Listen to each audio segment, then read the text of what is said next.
artefact réactionnel dans la recherche d'anticorps antirétrocytaires, oui, en effet, beaucoup plus terre à terre, mais inhabituel, mais vous verrez bien dans l'actualité, on va voir ça progressivement. Un artefact d'abord, qu'on soit d'accord, hein. Phénomène artificiel ou accidentel perturbant les résultats d'une observation ou d'une expérience. Et la chose qui m'a surprise le plus, c'est que j'ai appris il y a quelques jours qu'il n'y avait pas d'accent sur l'artefact. C'était bien comme ça.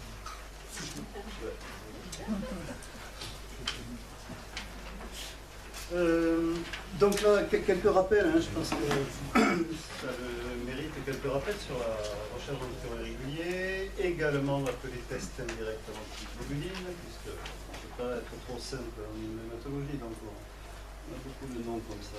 Et donc les principes généraux.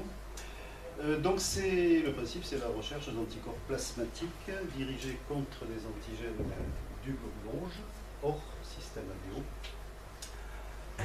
Les indications, c'est la prévention de l'incompatibilité immunologique transfusionnelle, donc le RAI est obligatoire avant chaque transfusion du globule rouge, et la prévention et le diagnostic des incompatibilités fœto-maternelles.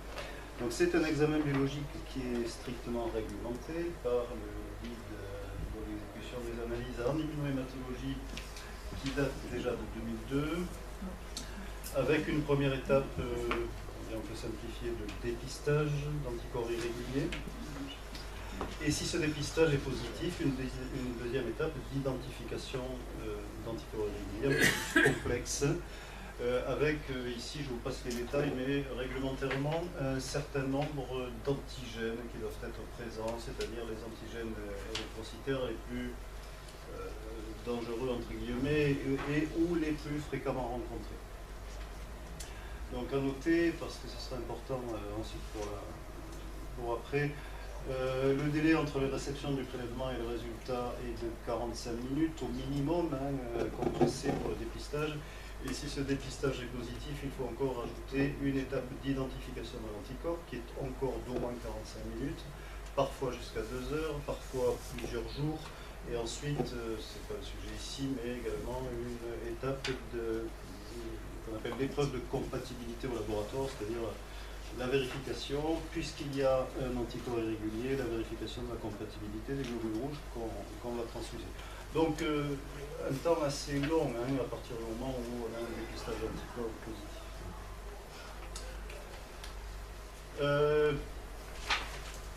Là, je vous présente rapidement un panel de dépistage. Donc, un panel de dépistage, c'est ce qu'on appelle 3 hématies, donc 3 échantillons d'hématies de 3 donneurs de sang différents.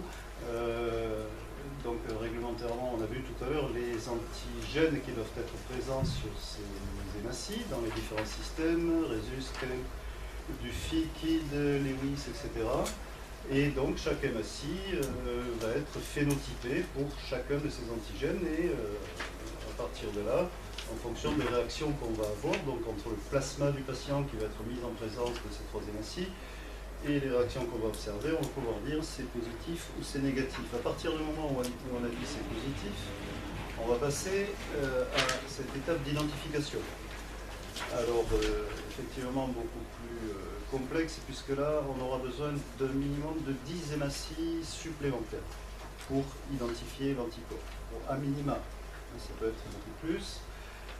Donc ces 10 hématies, 1, 2, 3, 4, 5, 6, 7, 8, 9, 10, donc provenant de 10 donneurs de sang différents, fabriqués par des firmes pharmaceutiques, ici c'est la firme Biorad, et chacune donc est phénotypée, et à partir de ça, on va pouvoir déduire, bon il faut être exercé pour faire ça, il faut en faire tous les jours, mais on va pouvoir dire au final, dans la majorité des cas, oui, c'est telle ou telle spécificité d'anticorps dirigés contre tel ou tel de ces antigènes de groupe sanguin. Toujours dans les principes généraux, donc cette méthode de dépistage est totalement automatisée, elle est réalisée sur un prélèvement sur le DTA, anticoagulé, on travaille sur le plasma. On met en présence ce plasma avec les différentes hématies tests qu'on vient de voir du panel. L'incubation est à 37 degrés et elle dure 15 minutes. Elle est suivie d'une centrifugation, ça s'effectue en technique, ce qu'on appelle en technique gel, hein, que vous connaissez pour le dépistage, le diagnostic de l'HPN. Et donc l'automate va lire les réactions d'agglutination et va dire c'est positif ou négatif, avec des réactions donc ici qui seront soit négatives, soit à partir d'ici positives à différents degrés, et ici une réaction d'agglutination très positive. Cette agglutination correspond à la formation de complexes immuns plus ou moins importants en fonction du ratio hématie-anticorps, de son type, de la quantité d'anticorps en gros. Complexe immun plus ou moins important qui permet le rapprochement d'un nombre suffisant d'hématies pour constituer un agglutinat visible à l'œil nu, donc à partir d'ici.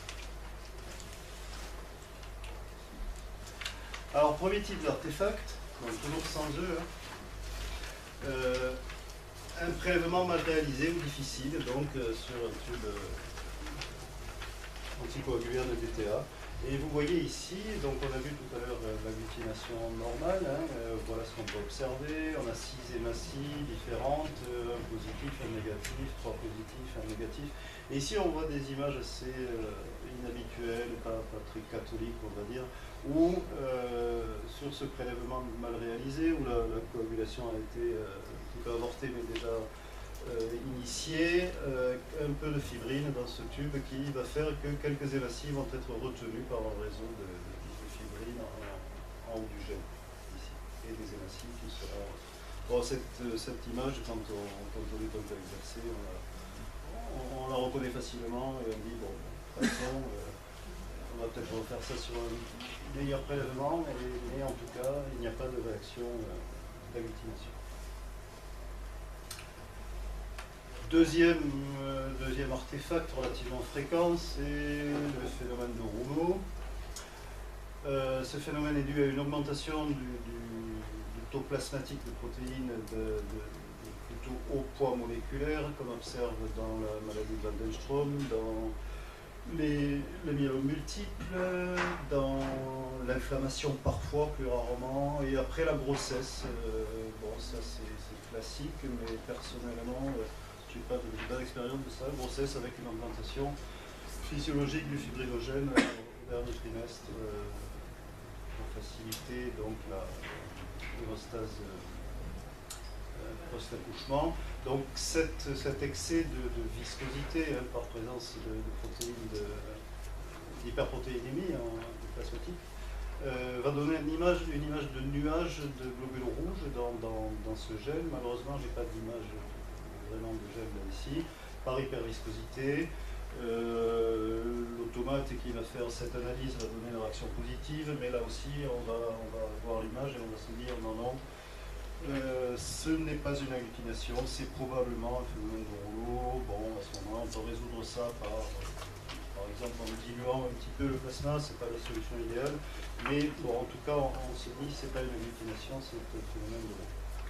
Bon, pas très excitant jusque-là. Quelque chose d'un peu plus subtil et intéressant là, un artefact dû aux solutions de conservation des hématies test, qui est assez piégeux, qu'on connaît maintenant, mais voilà, qu'il faut connaître et dont il faut avoir l'habitude pour réagir et ne pas passer des heures sur quelque chose qui est un artefact. Donc le cas clinique, c'est un patient diabétique traité au long cours par du glyclaside et on a ce prélèvement dans le cadre d'un bilan préopératoire sur une prothèse de genou. Eh bien, le dépistage d'anticorps irréguliers est positif. Il y a une belle agglutination de tous les globules rouges, des 3 globules rouges. On passe à l'étape d'identification. On voit aussi une belle agglutination de tous les globules rouges du panel. Avec un témoin ontologue et un test de Coombs direct négatif. Alors TDA, bon, on commence à avoir quelques années TDA, mais c'est test direct en antiglobuline qui remplace l'ancienne dénomination de test de Coombs direct. Et cette réaction, ça donne l'idée d'un antipublic, c'est-à-dire un anticorps qui va reconnaître un petit peu toutes les hématies dans ces petits flacons là. Donc antipublic qui peut peu embêtant, hein, enfin qui est souvent assez embêtant à résoudre, qui peut prendre du temps. Bon, et là, un petit peu habitué à ça, on passe à des panels plus complets ou d'autres fournisseurs, et on s'aperçoit qu'en utilisant d'autres panels d'Emacitest, unité de production de réactifs de l'EFS, ou Centre national de référence des groupes sanguins, il n'y a pas d'agglutination. Alors ça, c'est une contradiction un peu surprenante. Voilà, on prend les réactifs d'un fournisseur, tout est positif, et des réactifs d'autres fournisseurs, tout est négatif. Et c'est là qu'on pense à un probable artefact lié au réactif Biorad qui a servi au premier test, hein, que ce soit le dépistage ou l'identification. Ce réactif contenant du sulfaméthoxazole associé au triméthoprime, hein, donc il y a du Bactrim comme solution de conservation dans ces hématies, comme une durée de vie de 4 semaines à peu près dans ces petits flacons, 4 semaines environ. Et donc le Bactrim et donc le sulfaméthoxazole sont utilisés comme conservateurs dans les réactifs Biorad et sont absents dans les réactifs UPR, de l'EFS ou du CNRGS. Ces deux molécules, le glyclaside et le sulfaméthoxazole, sont toutes les deux des sulfamides, sont structurellement très proches. Et ce qui nous fait suspecter, là, la présence d'anticorps anti-glyclaside, qui était le traitement au long cours du patient, avec une réaction croisée, ou pourquoi pas avec le sulfaméthoxazole. Pour démontrer ça, mais ça on ne va pas le démontrer chaque fois qu'on va tomber sur ces cas-là, qui ne sont pas rares, hein, qui ne sont pas fréquents non plus, mais qui ne sont pas rares. Pour le démontrer, on va faire l'expérience suivante, qui est un peu, là, on rentre dans de la cuisine du laboratoire, là, de Paillasse. On va rechercher des anticorps antisulfamides. Donc pour ce faire, on prend des globules rouges de groupe O. Alors pourquoi le groupe O? Il ne faut pas qu'il y ait d'interférence avec les anticorps naturels anti-A et anti-B, hein, fermentation. Donc si on prend des globules rouges de groupe O, on n'aura pas ces interférences. Donc des globules rouges de groupe O et les globules rouges du patient sont incubés pendant 2 heures avec une solution de glyclaside ou de sulfaméthoxazole, puis testés vis-à-vis du plasma du patient. Alors cette solution, c'est tout simplement des comprimés pilés, en anti-dilués, on n'a pas vraiment de dosage particulier, puis on fait tremper les globules rouges là-dedans, ils se recouvrent de ces sulfamides. Et on ajoute donc le plasma du patient, et on voit que ce plasma du patient, ici, agglutine spécifiquement les globules rouges incubés avec les 2 sulfamides. Ici, c'est l'expérience avec le glyclaside. Donc les globules rouges de groupe O, ici incubés avec le médicament, non incubés, incubés, les globules rouges du patient, incubés avec le médicament et non incubés. Donc clairement, le plasma du patient contient un anticorps qui reconnaît les globules rouges incubés avec le glyclaside. Les résultats sont identiques avec le sulfaméthoxazole, il est utile de mettre la photo, et on en conclut donc que ce patient possède dans son plasma des anticorps antisulfamides qui réagissent avec le sulfaméthoxazole absorbé sur les hémacitests du fournisseur Biorad, donc qui était conservé et dans le Bactrim, et autant le sulfaméthoxazole que le triméthoprime, parce que le même phénomène a été observé, a été décrit avec le triméthoprime. Ces hématies conservées dans ces petits flacons du commerce ces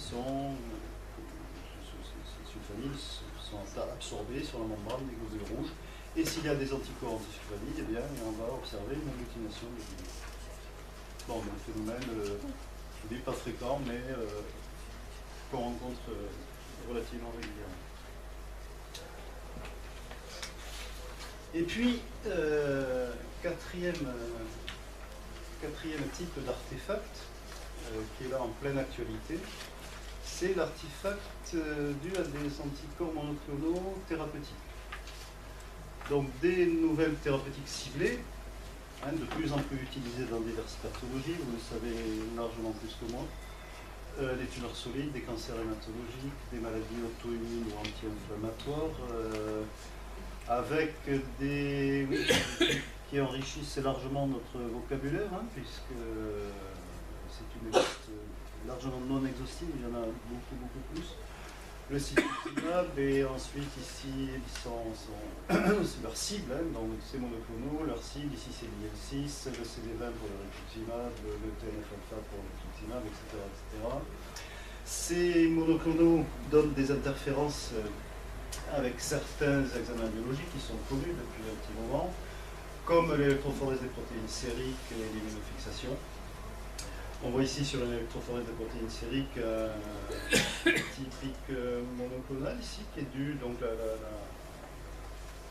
section gamma là, est partagée en deux avec un petit pic monoclonal qui est le monoclonal injecté. Hein. Une bande monoclonale à l'immunofixation.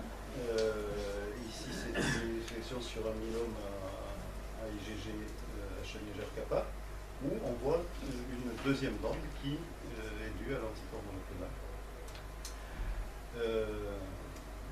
Voici ici, si on voit, donc ça également c'est un myélome, mais traité, on voit l'anticorps monoclonal et on ne voit plus le pic monoclonal d'origine, puisque le traitement est efficace et donc la quantité d'immunoglobuline est normale. Et récemment, oui, ça date de quelques mois, le daratumumab est entré en scène, donc le daratumumab anti-CD38, qui a donné et qui donne encore des résultats très satisfaisants dans le traitement des myélomes multiples réfractaires et en rechute. Ce monoclonal humain anti-CD38 est une IgG classe 1 HLA-kappa. Le CD38 est exprimé sur la plupart des cellules du sang de la moelle osseuse, sur la plupart des cellules du sang, mais en quantité, on va dire, modérée. Par contre, il est exprimé en grande quantité à la surface de cellules de diverses tumeurs malignes hématologiques, incluant évidemment les plasmocytes tumoraux du myélome multiple. Cette protéine, donc, qui est une protéine transmembranaire exprimée à la surface donc, des plasmocytes tumoraux, joue un rôle important en tant que récepteur d'une part et ectoenzyme d'autre part. Et globalement, elle est responsable d'une activation des cellules T et des natural killers. Elle participe à l'échappement à l'apoptose des cellules B. Elle est responsable de la production de cytokines, également responsable à ce travers d'une immunosuppression par des cellules T et B exprimant le CD38. Et elle est également impliquée dans la régulation de la signalisation et de l'adhésion cellulaire. Donc si on inhibe cette protéine CD38 membranaire par un anticorps anti-CD38, le daratumumab qui est symbolisé ici, et le CD38 qui est symbolisé ici. Les mécanismes d'action sont multiples. On a sur la gauche ici d'abord un effet d'apoptose. On a dit donc le CD38 participait à la résistance à l'apoptose des plasmocytes. Ici, l'anticorps monoclonal qui arrive à faire un pont avec deux molécules de CD38 va favoriser l'apoptose du plasmocyte. Donc un effet direct sur la mort cellulaire. Des effets immunodépendants, anticorps dépendants d'activation du complément, anticorps dépendants d'activation de cellules tueuses, anticorps dépendants, phagocytose par les macrophages spléniques. Et puis, donc ça des effets principaux, on peut dire, du daratumumab. Et puis d'un autre côté, des effets immunomodulateurs qui sont moins précis, mais en particulier une déplétion des cellules CD38 positives, immunosuppressives, et donc si on supprime l'immunosuppression, ça va entraîner une activité de cytotoxicité. Donc l'efficacité du daratumumab est maintenant bien démontrée. Il est en autorisation temporaire d'utilisation récente dans le traitement d'une myélomyélite en rechute et réfractaire. Bon, donc il se trouve, on l'a dit, que le daratumumab est exprimé sur de nombreuses cellules du sang, de la moelle, des tissus lymphatiques, et notamment exprimé sur les érythrocytes, à un niveau assez modéré. Mais donc, si le CD38 est exprimé sur les érythrocytes, eh bien, le daratumumab va aller se fixer sur le CD38 et donc perturber la recherche d'anticorps irréguliers au laboratoire. Donc en effet, les taux plasmatiques de DARA, notamment au début du traitement, puisqu'au début du traitement, il y a quand même une perfusion toutes les semaines, pendant 8 semaines, à des doses de 16 mg par kilo, quelque chose comme ça. Donc on peut avoir des taux de 1 g par litre de daratumumab, ce qui n'est pas négligeable. La liaison du DARA aux globules rouges, aux hématies test qu'on utilise dans la RAI, entraîne une interférence avec les résultats avec les résultats des examens du bilan pré-transfusionnel, notamment bien sûr donc, le dépistage et l'identification des anticorps érythrocytaires, le test direct à l'antiglobuline, parfois, et finalement pas de façon très fréquente, mais on a parfois un test de Cox-Direct positif sous daratumumab. Et évidemment, l'épreuve directe de compatibilité, puisque l'épreuve directe de compatibilité repose également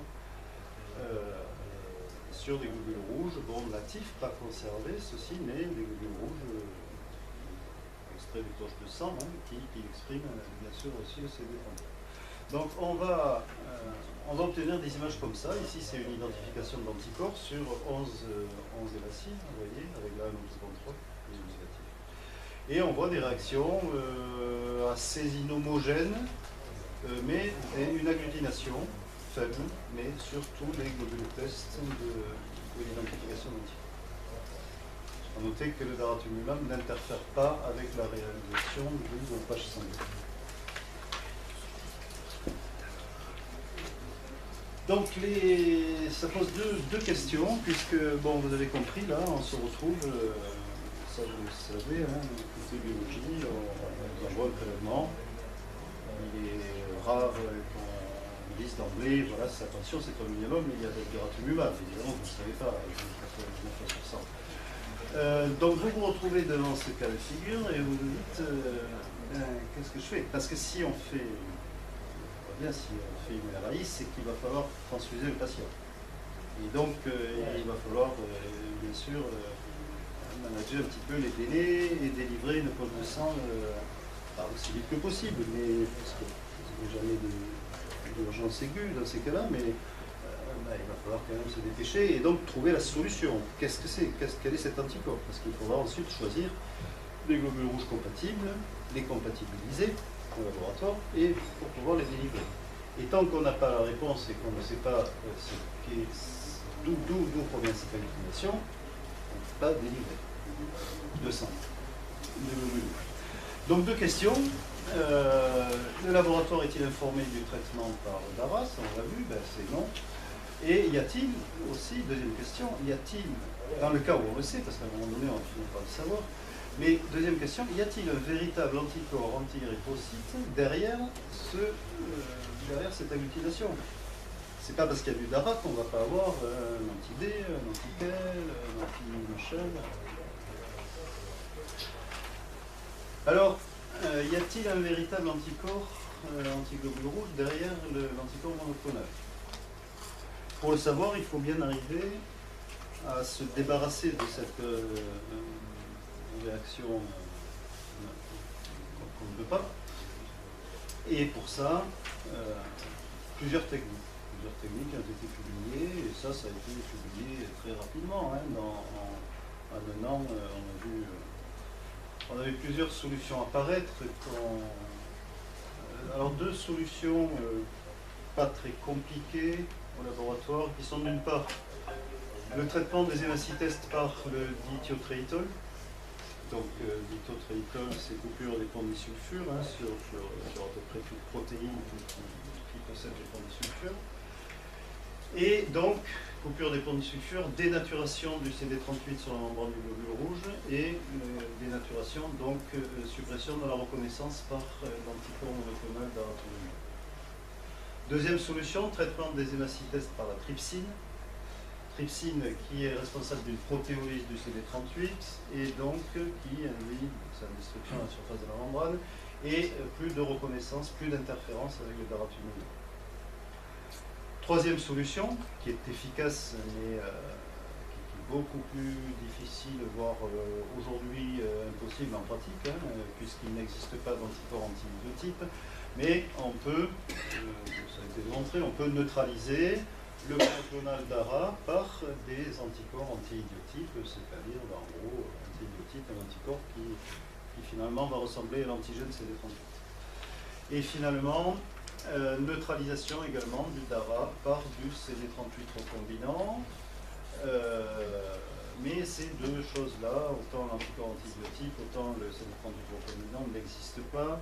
Et s'ils existaient, ça mettrait le coût de l'examen à des niveaux très très élevés qui ne seraient pas dans nos possibilités, puisqu'on va voir aujourd'hui et l'avenir comment vont se développer ces traitements. Même s'il s'agit que de traitement des hémacytestes par la DTT, de traitement des hémacytestes par la trypsine, personnellement à Montpellier on a choisi la trypsine, à Montpellier à Toulouse, ces techniques sont uniquement accessibles dans des laboratoires spécialisés bien sûr. Il est impossible de distribuer à tous les laboratoires qui font de l'immunohématologie des hémacytestes traités par la trypsine. D'une part,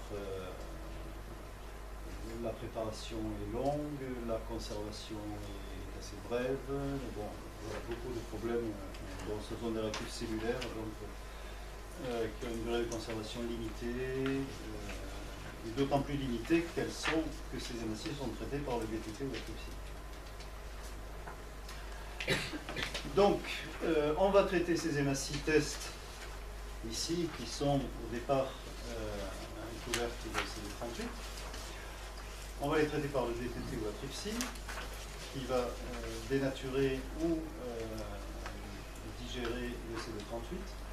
On part au départ d'une URI positive chez un patient sous daratumumab, et bien l'utilisation d'un panel d'hémacytes traités va permettre d'observer une URI négative. S'il n'a pas d'anticorps, bien sûr, s'il a un autre anticorps irrégulier, eh bien il pourra apparaître ici avec certaines réserves, puisque là on sort du cadre, c'est très réglementé, ces examens de l'immunohématologie, l'AI, l'identification, et on sort complètement du cadre réglementaire, puisque autant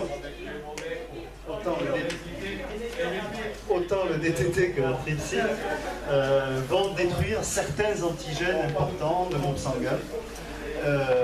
Donc on va sortir un peu du cadre, mais on va voir qu'on peut régler ça en choisissant les phénotypes des globules rouges qu'on va transfuser.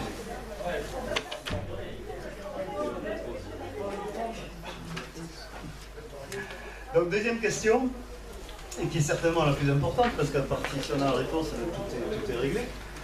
Le laboratoire est-il informé du traitement par daratumumab? Il est absolument impératif, mais ça fonctionne.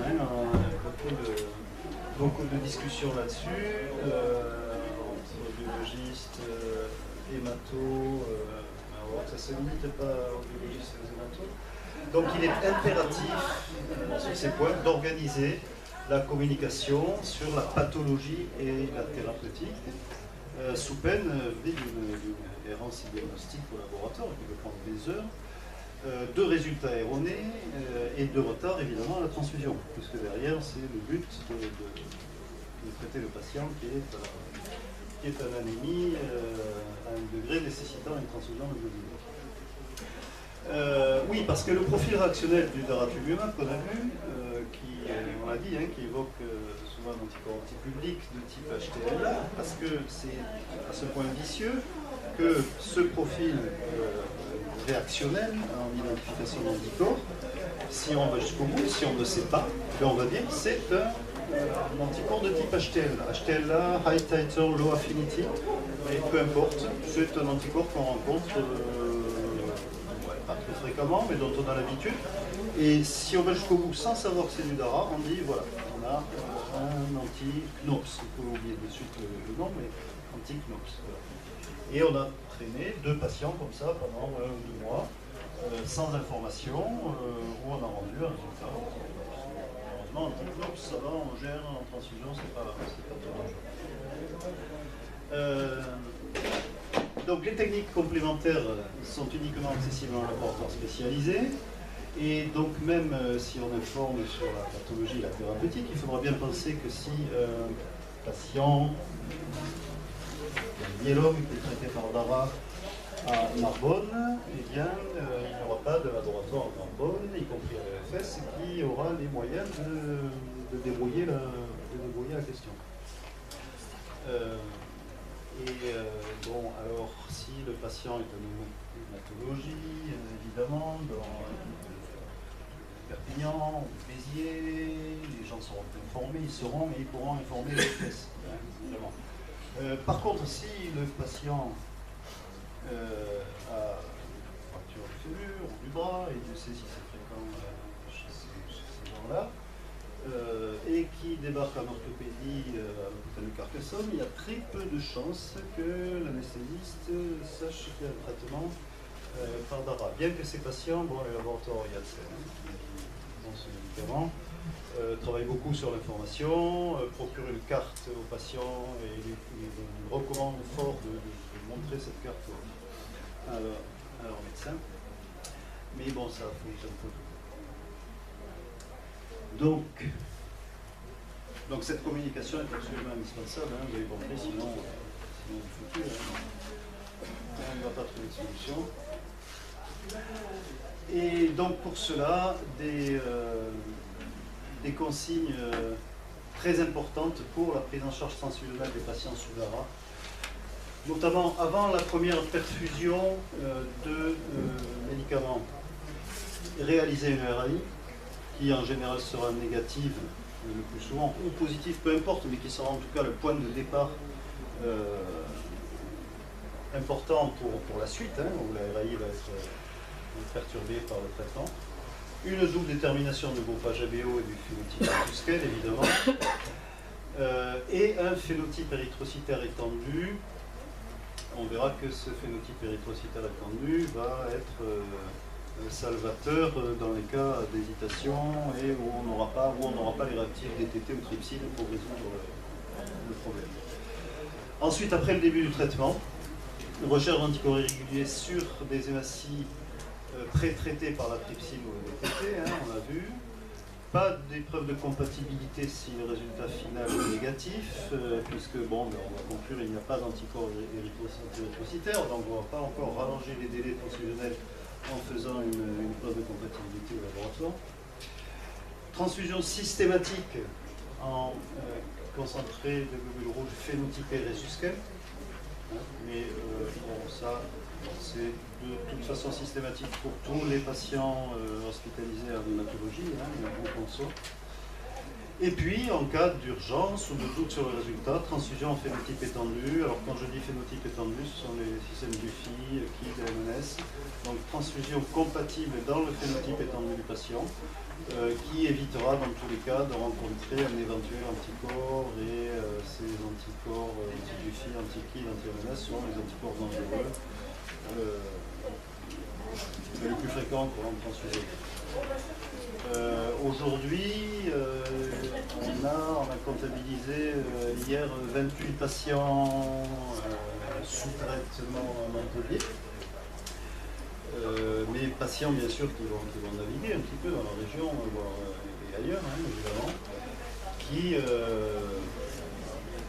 voilà, 28 aujourd'hui. C'est difficile d'extrapoler, vu le succès du Dara, qui je crois, mais ça vous savez mieux que moi, qui est envisagé déjà, non, on a dépassé le myélome réfractaire en rechute, mais on va vers première intention au diagnostic. Et ce CD38, on a vu, est également exprimé fortement sur les cellules leucémiques ou lymphomateuses. Donc, un traitement qui est promis un bel avenir, mais des complications aussi au laboratoire qu'il faudra un jour ou l'autre un petit peu, ne pas automatiser, ça sera difficile, mais avoir un flux de fourniture de réactifs plus important et plus facile à obtenir. Voilà, pour terminer, puisqu'on peut se poser la question également, on a in vivo l'anticorps monoclonal qui va se fixer sur un groupe sanguin, une protéine de la membrane moléculaire. On peut facilement se demander est-ce que ça va induire des molécules, est-ce qu'on aura hémolyse par phagocytose. Eh bien, aujourd'hui, aucune hémolyse cliniquement significative, bien qu'il y ait des chutes du taux d'hémoglobine légère lors des premières semaines de traitement. Les doses sont fortes. Aucune hémolyse cliniquement significative n'a été observée chez les patients recevant du daratumumab, malgré cette fixation in vivo sur les globules rouges qu'on observe parfois, mais loin de c'est vrai d'être la règle, au travers du test de Poussière. Merci.